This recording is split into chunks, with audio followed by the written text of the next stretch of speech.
Selon certaines études, les beaux-pères sont en moyenne moins attachés aux enfants de leurs femmes que les pères biologiques vis-à-vis de leurs propres enfants. Nous avons donc des beaux papas qui vont maltraiter leurs beaux enfants, mais nous avons aussi des mamans qui vont faire de la vie de leurs enfants un enfer une fois qu'elles se mettent en couple avec un nouveau conjoint.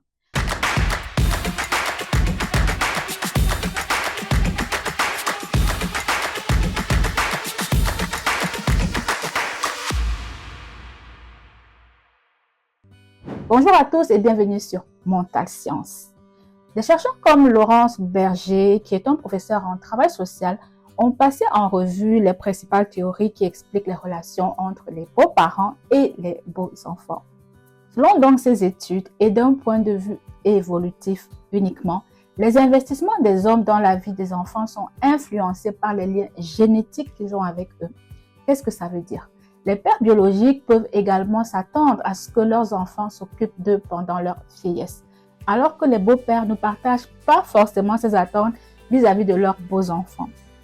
En outre, les beaux-pères et les enfants de leurs femmes peuvent également se disputer le temps, l'énergie, l'attention ou l'affection des mamans concernées, ce qui bien évidemment peut créer beaucoup de tensions dans le couple et au quotidien, surtout s'ils vivent tous ensemble dans la même maison.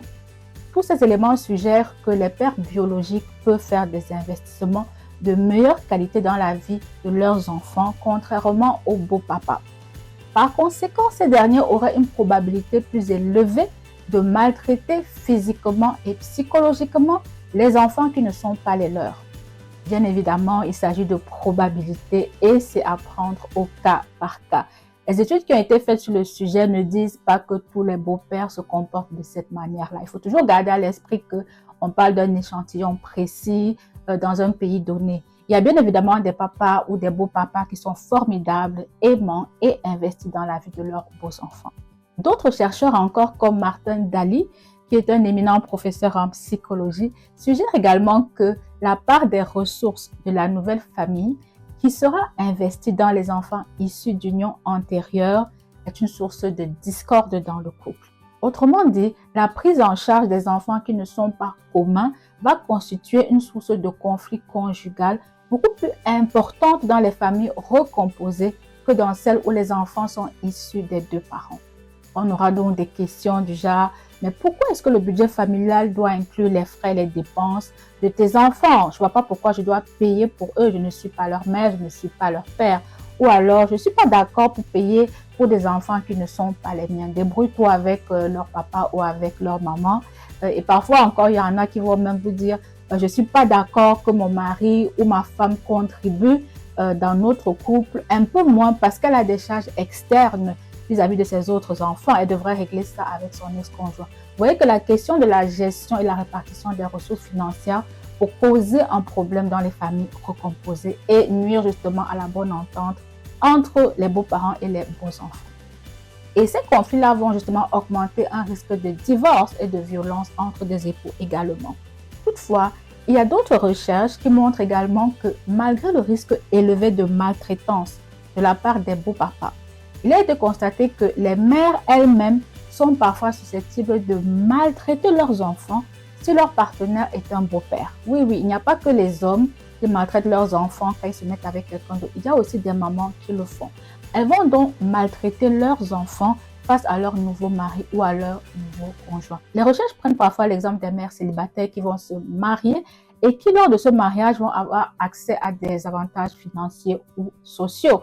Et justement, gérer ces avantages-là peut causer une source de stress pour la maman parce qu'elle a d'autres engagements, elle a des engagements antérieurs et cela va être un risque dans le sous-investissement que son nouveau conjoint va avoir dans la relation. Que ce soit la mère ou le père qui se remarie, malheureusement, ce sont souvent les enfants qui trinquent quand les beaux-parents ne s'entendent pas sur la gestion des finances. Le professeur Daly suggère d'ailleurs que compte tenu de toutes ces variables, la prise en charge des beaux enfants est parfois motivée par le fait que le conjoint ou la conjointe veut simplement s'investir dans sa nouvelle relation. Bon, ce n'est pas parce qu'il aime trop vos enfants, mais c'est parce qu'il veut que sa relation fonctionne. Donc, le beau-parent s'investit pour faire marcher une relation. Par conséquent, les beaux-parents ne s'investissent pas toujours pour les enfants eux-mêmes. Bien évidemment, il y en a qui le font, mais cette prise en charge-là est souvent moins fiable et moins désintéressée que la prise en charge qu'un père aurait fait de son enfant biologique. Étant entendu qu'il y a des papas qui abandonnent, qui sont absents et qui sont irresponsables. Pour terminer, je parlerai de l'abus de drogue et d'alcool, ainsi que de la santé mentale de la nouvelle belle-mère ou du nouveau beau-père. Je rappelle qu'on parle ici de la maltraitance vis-à-vis des beaux-enfants. Si par exemple vous faites entrer dans votre vie et celle de vos enfants une personne qui est émotionnellement instable, une personne qui a des problèmes de dépendance à l'alcool et qui ne veut pas se faire aider, des problèmes de dépendance au jeu, à la drogue, ou qui même a toujours eu un comportement maltraitant, il est possible donc que la relation avec vous-même et avec vos enfants ne se passe pas du tout bien. Et vous également, comment vous comportez-vous avec vos enfants? Quand vous décidez de faire partie d'une famille recomposée, est-ce que vous donnez de la place à vos enfants? Privilégiez-vous votre conjoint ou votre conjointe au détriment de vos enfants? Est-ce que vous êtes sûr que chacun a vraiment sa place? Ce sont des questions qu'on peut également se poser.